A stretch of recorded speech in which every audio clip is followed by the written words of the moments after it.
दिल्ली में सीएम रेखा गुप्ता ने जब से कमान संभाली पूरी टीम लगातार एक्शन में है। आज दिल्ली विधानसभा में सीएम रेखा गुप्ता ने दिल्ली शराब घोटाले को लेकर सीएजी की एक रिपोर्ट पेश की है। रिपोर्ट में कहा गया है कि आम आदमी पार्टी सरकार की शराब नीति से सरकार को 2000 करोड़ का घाटा हुआ, पॉलिसी कमजोर थी और लाइसेंस प्रक्रिया में गड़बड़ी हुई। इसके साथ ही एक्सपर्ट पैनल ने पॉलिसी में कुछ बदलाव के सुझाव दिए, जिन्हें तत्कालीन डेप्यूटी सीएम मनीष सिसोदिया ने नजरअंदाज कर दिया। सवाल है कि दिल्ली में जो सस्ती शराब बिकी, उससे क्या सरकार की तिजोरी लूटी गई? विधानसभा में जब सीएजी की रिपोर्ट पेश हो रही थी, ठीक उसी समय बाहर आम आदमी पार्टी के विधायक प्रदर्शन कर रहे थे, क्योंकि उपराज्यपाल के अभिभाषण के दौरान विपक्षी विधायकों ने जमकर नारेबाजी की, जिस पर स्पीकर ने एक्शन लिया और आम आदमी पार्टी के 12 से ज्यादा विधायकों को सस्पेंड भी कर दिया गया। तो सीएजी की रिपोर्ट पेश हुई है, 14 रिपोर्ट्स है जो पेश होनी है और आज 2 रिपोर्ट्स टेबल किया है सीएम ने। उनकी तरफ से जो 2 बड़ी बातें कही गई है वो एक शराब घोटाले को लेकर के है और दूसरे शीश महल को लेकर, यानी कि सीएम आवास को लेकर के कितने खर्च किए गए, कितने का वहन किया गया, ये तमाम जो इन्फॉर्मेशन है उसका जिक्र इस सीएजी रिपोर्ट में है। ये पहले से कहा जा रहा था कि सीएजी जो रिपोर्ट है वो लंबित रहा और पिछली सरकार यानी अरविंद केजरीवाल की सरकार ने इसे टेबल नहीं किया था, इसे पेश नहीं किया गया था। सीएजी रिपोर्ट का इंतजार किया जा रहा था, लेकिन उससे पहले कि सीएजी की रिपोर्ट विधानसभा में पेश होती, आतिशी की तरफ से और जो तमाम आम आदमी पार्टी के विधायक हैं उनकी तरफ से जोरदार हंगामा किया गया जब उपराज्यपाल का भाषण चल रहा था और उसी समय आतिशी समेत जो विधायक हैं उन्हें बाहर किया गया सदन से और उसके बाद सीएजी की जो रिपोर्ट है वो पेश हुई। हमारी पॉलिटिकल एडिटर अदिति नागर हमारे साथ कनेक्ट हो गई हैं। अदिति, जाहिर है सीएजी की रिपोर्ट आ रही थी, दूसरी तरफ विधायकों के द्वारा जमकर हंगामा किया गया, एक तरफ अंदर टेबल हो रहा था सीएजी रिपोर्ट, वहीं दूसरी तरफ आतिशी बाहर अपने विधायकों के साथ लगातार प्रदर्शन कर रही थी और कहीं ना कहीं बीजेपी भी ये समझ रही थी कि ऐसा होने वाला है और जाहिर है आम आदमी पार्टी की स्ट्रैटेजी हमेशा बहुत अलग रही है और वो लोगों को नजर भी आया है। तो अब आगे इस पूरे प्रकरण को बढ़ता हुआ आप कैसे देख रही हैं, क्योंकि अभी और जो रिपोर्ट्स हैं वो पेश होने हैं? अदिति, बिल्कुल 2 ही रिपोर्ट्स पेश हुए हैं आज और आज दूसरा दिन था। देखिए आप एलजी का भी जब भाषण हुआ तभी से हंगामा शुरू हो गया था, उसके बाद से 22 विधायकों को आम आदमी पार्टी के बाहर किया गया और उसके बाद सीएम ने 2 रिपोर्ट्स को टेबल किया और वो रिपोर्ट्स क्या कुछ कहती हैं वो लगातार आज भी अभी हम डिटेल में चर्चा करेंगे। लेकिन ये बात तय है कि दिल्ली सरकार, आम आदमी पार्टी की जब सरकार थी तो उसमें 2002 करोड़ का जो घोटाला था वो इग्नोरेंस के चलते, उसमें सीएजी में तमाम वो कारण बताए गए हैं कि क्या वो वजह थी जिनके चलते जो घोटाला जिसको उस बात का उल्लेख सीएजी रिपोर्ट में किया गया है। हालांकि इसको लेकर आप देखिए कि लगातार वो 22 विधायकों का या आतिशी का लगातार हंगामा रहा, लेकिन अगर सबसे महत्वपूर्ण बात है जिसमें कहा कि मैसिव रेवेन्यू लॉस हुआ, क्योंकि मेरे हाथ में सीएजी की पूरी रिपोर्ट है, तो उसमें जो 2002 करोड़ का घाटा और इसकी वजह क्या रही, उसमें खास तौर पर कि गलत फैसलों की वजह से सरकार को भारी नुकसान हुआ। अब वो फैसले क्या थे? सबसे पहले जब भी हम कोई एक बड़ी पॉलिसी को बनाते हैं तो उसमें अक्सर ऐसा होता है कि जो एक्सपर्ट्स होते हैं उनसे राय मशवरा लिया जाता है। तो सरकार ने खुद जो खुद के ही एक्सपर्ट्स थे लेकर पॉलिसी बनाने में, उनकी जितनी भी राय मशवरा थी उसको इग्नोर किया। कैबिनेट, जब भी आप किसी पॉलिसी को बनाते हैं, किसी नई पॉलिसी होती है तो उसमें कैबिनेट के प्रोसीजर होता है, रूल्स होता है, उसे इग्नोर किया गया। इसके साथ साथ ये तो हम बात कर रहे हैं कि कागजी, आप देखिए कैसे एक ही वेंडर को, एक ही कारोबारी को 50 जो है शराब के ठेके लेने की बात कही गई, किसी एक ही ब्रांड को एक्सेसिव आगे बढ़ाने की बात कही गई। इसके साथ साथ देखिए सबसे बड़ी बात है कि शराब की दुकानों खोलने को लेकर कई घाटा हुआ। इसके साथ साथ आप देखिए कि जो लाइसेंस को रीटेंडर होता है आपका, जब एक साल में लाइसेंस खत्म हो जाता है, रीटेंडर, उसमें आपने पिक एंड चूज पॉलिसी अपनाई। कोविड-19 के नाम पे लाइसेंस को फ्री वेवर देने के लिए 144 करोड़ का नुकसान इस कैग रिपोर्ट में बताया गया है। सिक्योरिटी डिपॉजिट सही से कलेक्ट करने पर 27 करोड़ का नुकसान हुआ है, सही से कलेक्ट ना करने पर। फिर आप देखिए कि लाइसेंस का वायलेशन किस तरीके से हुआ है। कैग रिपोर्ट बताती है कि जो रूल 35 होता है जिसके तहत जो एक्साइज जो रूल्स होते हैं, एक्साइज, डेली एक्साइज, उसको लागू किया जाता है, तो उस रूल का वायलेशन हुआ है यहाँ पर, यानी कि लाइसेंस के रूल का वायलेशन यहाँ पर हुआ जिन लोगों को इंटरेस्ट मैन्युफैक्चरिंग और रिटेल में था। तो भारी जो पूरा एक प्रोसेस होता है शिखा, जिसके तहत आपकी जो एक्साइज ड्यूटी लिकर पॉलिसी चलती है, जिसमें एक चेन होती है कि आप सबसे पहले तो बड़े जो डीलर्स होते हैं, होलसेल डीलर्स, उनके पास जाते हैं, फिर वहाँ से रिटेल आती है। ये पूरी पॉलिसी ये कहती है कि रिटेलर्स को साइडलाइन करके कुछ बड़े उद्योगपतियों को या कह दें कि कुछ एक ठेकेदारों को आपने बड़ा काम देने के माध्यम से, और उसमें फिर आपने ये ट्रांसपेरेंसी भी नहीं रखी कि आप जो इसकी रेट होगी उसको, प्राइसिंग को कैसे रेगुलेट किया जाएगा। तो आपने पूरी ये आरोप, ये कैग रिपोर्ट ये आरोप लगा रही है कि आपकी जो पूरी चेन थी वही गलत थी। ये पूरा बहुत कुछ कहते हो, मुझे लगता है कि आधे घंटे इस पे चर्चा करने का विषय है कि इसके साथ साथ होलसेल का मार्जिन जो 5 से 12% बढ़ा दिया था, ये कह के बढ़ाया था कि सरकार ने कहा है कि क्वालिटी चेक के लिए वेयर हाउसेस की लैब्स बनाई जाएंगी। और जब इस कैग रिपोर्ट ये दावा करती है कि होलसेल का प्रॉफिट बढ़ा, सरकारों को रेवेन्यू का नुकसान हुआ और कोई लैब्स बनी ही नहीं जिसमें क्वालिटी चेक किया जाए, तो ऐसे तमाम आरोप जो है यहाँ और पर फिर अदिति, मुझे जब आज ये कैग रिपोर्ट पेश की गई तो मुझे साल 12 और 13 याद आया अदिति, जिस समय शीला दीक्षित को लेकर के अरविंद केजरीवाल ने कुछ इसी तरीके से कैग रिपोर्ट का जिक्र किया था और उनकी तरफ से कहा गया था कि भाई देखिए ये तो शीला दीक्षित सरकार की नाकामियां हैं। और उसी सीएजी रिपोर्ट को आज आम आदमी पार्टी की तरफ से कहा जा रहा है कि ये सीएजी रिपोर्ट जो है वो तो बीजेपी बना के पेश करती है, यानी सीएजी कोई संस्था ही नहीं है जो ये रिपोर्ट पेश कर रही है। क्या इसे धोखे की तरह ना लिया जाए? इसीलिए जब उन शीला दीक्षित के बेटे थे संदीप दीक्षित चुनाव में उतरे तो वो केवल इस कहा, जब चुनाव हरा दिया उन्हें, भले ही खुद हार गए, लेकिन बार बार यही कहा जा रहा था कि उन्होंने अपनी माँ के उस अपमान का या जो आरोप लगे थे उसका बदला लिया। अब आप देखिए, यही वो दिल्ली था जहाँ पर रामलीला मैदान, जहाँ पर इंडिया करप्शन फ्री करके करप्शन, इसके बाद ही वो रामलीला मैदान था जहाँ पर शीला दीक्षित को लेकर आंदोलन हुआ, यही करप्शन जिसका आप जिक्र कर रही हैं। फिर यही रामलीला मैदान था जहाँ पे 2 बार अरविंद केजरीवाल ने शपथ ली थी और बार बार ये कहा था कि मैं आम आदमी हूँ, आम आदमी समस्याओं को सुनूंगा और मैं दूसरों की तरह करप्शन रोकने आया हूँ। फिर यही रामलीला मैदान था जहाँ पे भारतीय जनता पार्टी ने 27 साल बाद शपथ ली। और आप देखिए दूसरा दिन था और तार तार हो गए वो तमाम बातें। और अब अरविंद केजरीवाल से जुड़े लोगों से बात करते हैं तो वो कहते हैं कि करप्शन तो बहुत बड़ा है, आप 2000 करोड़ का करप्शन कुछ नहीं होता। अगर आप देश में देखेंगे तो बड़े बड़े करप्शन हुए हैं। तो जाहिर तौर पे जो आप सवाल कर रही हैं ये इमोशनल, दिल्ली वालों के लिए इमोशनल सवाल भी है कि उन्होंने 15 साल का समय शीला दीक्षित को दिया, फिर अरविंद केजरीवाल उन पर आरोप लगा के आते हैं। उन्होंने जो 15 साल शीला दीक्षित पे विश्वास किया वो खुद जनता डिलेमा में थी कि क्या हमने गलत किया। और अब जब अरविंद केजरीवाल को वो रैंडमली वो आए और उनको उठा के ले लिया, तो अरविंद केजरीवाल के ऊपर इतने संगीन आरोप जिसमें खास तौर पे लिकर पॉलिसी को लेकर हो या शीश महल को लेकर हो, इस तरह के आरोप कि वो उनकी सारी बातें झूठी थी।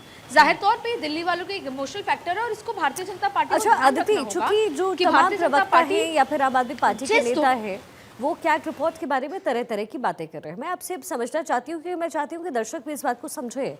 कैग रिपोर्ट जब पेश होता है तो किस तरीके की कार्रवाई होती है, क्या कुछ चेक किया जाता है? क्योंकि अगर चेक नहीं होता तो फिर अरविंद केजरीवाल भी कैग रिपोर्ट की जो जानकारी है या उसके जरिए शीला दीक्षित सरकार के बारे में कुछ नहीं कहते, तो ये कितने फीसद सही होता है?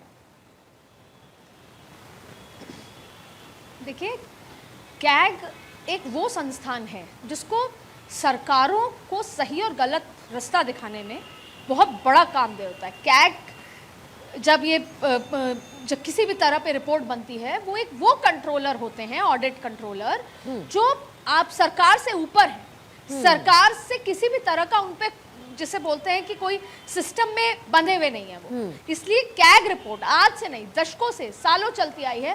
कैग रिपोर्ट वो रिपोर्ट होती है जो सच्चाई होती है, अच्छा या बुरा, किसी भी चीजों को लेकर। आप भले ही आरोप लगने लगे हैं कैग को लेकर, लेकिन एक समय था कि अगर कैग की रिपोर्ट में, सीएजी की रिपोर्ट में कुछ आ गया तो वो पत्थर की लकीर थी। वो ऑडिट ऐसी होती थी कि वो अनकंट्रोल्ड होती थी, मतलब वो किसी के कंट्रोल के हिसाब से नहीं होती थी। कैग सरकार के ऊपर एक जैसे बोलते हैं कि एक एजेंसी की तरह आता था, वो एक इंडिपेंडेंट एजेंसी था। तो जाहिर तौर पे अब अरविंद केजरीवाल वही सवाल पूछे कि क्या लोगों को उस समय उस कैग रिपोर्ट पे विश्वास करना चाहिए था, जिसकी वजह से शीला दीक्षित को बाहर कर आज अरविंद केजरीवाल आए थे। और आज मैं आपको एक और बात यहाँ बताना चाहती हूँ। भले ही आप कितने ही आरोप लग जाते हैं, सरकारें रिजाइन नहीं करती, लेकिन यही दिल्ली थी। और जब 1991 से लेकर 96, 93 का वो दौर था जब भारतीय जनता पार्टी की सरकार थी, तो सबसे पहले जो यहाँ के मुख्यमंत्री थे मदन खुराना, उन्होंने इस्तीफा इसलिए दिया क्योंकि एक डायरी निकल पड़ी थी जिसका कोई आधार नहीं था, लेकिन वो डायरी ये क्लेम करती थी कि एमएल नाम के एक व्यक्ति ने 3 लाख रुपए, केवल 3 लाख रुपए लिए हैं। वैसे ही एलके अडवाणी का भी नाम था, ये दावा किया जा रहा था कि इनके सबके शॉर्ट नाम लिखे हुए हैं और इन्होंने किसी एक घोटाले में, जिसमें कांग्रेस के नेता भी थे, बीजेपी के भी नेता थे।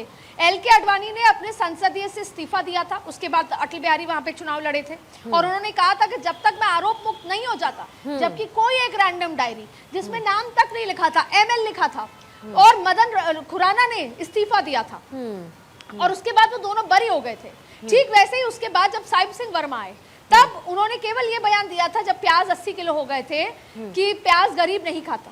इतना प्रेशर था कि उनको इस्तीफा देना पड़ा। फिर जब सुषमा स्वराज आई, उसके बाद भी उन्होंने प्याज 80 किलो से 10 किलो किए, उन्होंने अलग अलग जगह जाके कंट्रोल किया, लेकिन फिर भी दिल्ली की जनता ने 15 सीटें दी बीजेपी को। तो जाहिर तौर पे सवाल ये उठता है कि अगर अब कैग रिपोर्ट, इस तरह का जमाना था जब ए राजा से हाथों हाथ इस्तीफा ले लिया गया था, जब रेल मिनिस्टर्स एक हादसे पे इस्तीफा दे दिया करते थे, तो वो जमाना अलग था। लेकिन आज कैग रिपोर्ट की अगर बात करें तो कैग रिपोर्ट एक इंडिपेंडेंट बॉडी होती है और वो जो डिटेल रिपोर्ट लेकर आती है उसको पत्थर की लकीर माना जाता है। सीएजी की जो ये रिपोर्ट इस समय पेश की गई है और अभी तो और आने बाकी हैं, उसमें मेजर पॉइंट्स क्या क्या है? बिल्कुल, तो मैं जैसा भी मैं आपको कुछ बता रही थी, जो पॉइंट्स का हम जिक्र कर रहे थे कि पैसे का, देखिए अगर मैं बहुत ही शॉर्ट में अगर जल्दी से बताऊं तो सबसे पहले तो लाइसेंस वायलेशन हुआ है, लाइसेंस के तरीके, मैसिव रेवेन्यू में घाटा हुआ जिसके मैंने आपको कुछ पॉइंट्स बताए। फिर सबसे बड़ी बात है कि ये जो एक सबसे बड़ा घोटाला था कि होलसेल मार्जिन को, पहले 5% था होलसेल मार्जिन और उसको 12% बढ़ा दिया। इससे सीधे सीधे रिटेलर्स जो है उनका बहुत बड़ा नुकसान हुआ, रिटेलर्स का वो ही खत्म कर दिया, सब कुछ जो सारा गेम था होलसेल मार्जिन पे हुआ। इसके अलावा देखिए no screening, upfront cost ignore की गई, यानी कि लिकर जोन चलाने के लिए 100 करोड़ रुपए की जरूरत थी लेकिन सरकार ने कोई फाइनेंशियल चेक नहीं किया। फिर आप देखिए कि एक्सपर्ट्स की रिकमेंडेशन को इग्नोर किया गया, lack of transparency, weak check और फॉर्मेशन ऑफ लीगल कार्टेल्स, यानी कि ये भी नहीं देखा गया, जैसे हम बात कर रहे थे लैब्स होगा, ये सब भी नहीं देखा गया।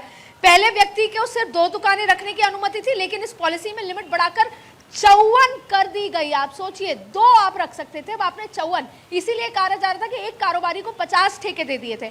फिर इसके साथ साथ इसमें बहुत सारी दुकानें थी, पहले सरकार की 377 दुकानें थी लेकिन पॉलिसी के हिसाब से 849 दुकान कर दी थी।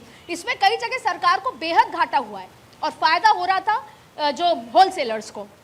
इसके साथ साथ मोनोपोली कर दी, वो जो एक वो बात होती है कि किसी एक ही व्यक्ति को, एक ही ब्रांड को आगे पुश करना, उसमें भी मैन्युफैक्चरर्स के लिए सिर्फ एक होलसेलर के साथ टाई अप करने की बात कर दी, रिटेलर्स को साइडलाइन कर दिया। बहुत सारी आईएमएफएल ब्रांड्स में से सिर्फ 25 ब्रांड को प्रमोट किया जा रहा था। फिर आप देखिए वायलेशन ऑफ कैबिनेट प्रोसीजर्स, इसका मैं जिक्र कर रही थी कि जब भी बड़े फैसले होते हैं वो कैबिनेट अप्रूवल से होते हैं लेकिन एलजी से कंसल्टेशन से होते हैं, यहाँ पर ये प्रोसीजर के खिलाफ ये लोग गए। फिर देखिए illegal opening of liquor vends in non conforming areas, यानी कि जहां पर अलाउड नहीं था वहां पर भी खोली गई। एक्साइज डिपार्टमेंट ने रेजिडेंशियल और मिक्स लैंड के एरिया को लिकर वेंड खोलने की अनुमति नहीं दी है लेकिन वहां पर भी लिकर, क्योंकि आप देखिए किस तरीके से सारी चीजें बदली गई। फिर आप देखिए lack of transparency in liquor pricing, ये भी एक बहुत बड़ा मुद्दा है कि डिटेल में चर्चा है कि एक्साइज डिपार्टमेंट ने L1 लाइसेंस को अपनी मनमानी पर कीमत तय करने की छूट दे दी कि आपको किस शराब की बोतल को कितने दाम में भेजना है, प्राइसिंग पर कोई भी रेगुलेशन नहीं था। इसके साथ साथ वायलेशन ऑफ टेस्टिंग रूल्स, जैसे कि लैब्स ही नहीं थे, लैब्स दिखाए गए कागज में लेकिन लैब्स थे ही नहीं। कोरोना में भी दिखाया गया कि लैब्स की जरूरत है लेकिन लैब्स थी नहीं। इसके साथ साथ सरकार ने लाइसेंस बिना प्रॉपर क्वालिटी टेस्ट के दिया गया, क्वालिटी टेस्ट करे बिना लोगों को, जो अपने पसंदीदा लोगों को दे। तो ऐसी कई रिपोर्ट है। Weak smuggling on excise intelligence bureau हुई, ये बहुत महत्वपूर्ण बात है कि जो ईबीआई होता है, enforcement on excise bureau, liquor smuggling पर कोई कड़ी कार्रवाई भी नहीं करनी थी। फिर हम लॉ एंड ऑर्डर का भी जिक्र करते हैं, वो आगे अगर जुड़ेंगे तो, क्योंकि इसी तरीके से लॉ एंड ऑर्डर खराब होता है। फिर 65% लिकर जो सीज किया गया उसको जी। छोड़ा दिया गया। तो ऐसे बहुत सारी चीजें हैं, पुअर डेटा मैनेजमेंट था इस पूरी रिपोर्ट में। तो ऐसे मुख्य बिंदु इस कैग रिपोर्ट में आए हैं जिसमें पूरी की पूरी जो चेन है ये खराब कर दी गई थी, लेकिन और अदिति कुछ बार बार मुख्य लोगों को इसमें फायदा पहुंचाने का। जी अदिति, बार बार अरविंद केजरीवाल के द्वारा ये कहा जा रहा था, आतिशी बार बार कह रही थी कि भाई शीश महल का मुद्दा सिर्फ चुनावी मुद्दा है। अगर ऐसा वाकई था तो कैग की रिपोर्ट पूरी तरीके से क्लीन आनी चाहिए थी। कहा जा रहा है डीटीसी बसों में भी हजारों करोड़ का घोटाला हुआ है या फिर नुकसान हुआ है कह सकते हैं इन वे। तो सीएजी रिपोर्ट सही कह रही है, अरविंद केजरीवाल सही कह रहे हैं, बीजेपी जो आरोप लगा रही थी वो सच है, या जनता ने जो फैसला लिया है वो सही? देखिए, जनता ने तो फैसला लिया है। अरविंद केजरीवाल ने कहा था कि मैं बरी, भले ही कोर्ट से छूट गया हूँ, जेल से छूट गया हूँ, केस चल रहा है, लेकिन मैं असली बरी तब होऊंगा जब जनता मुझे जिता के ले आएगी। वो आपके सामने नतीजा है।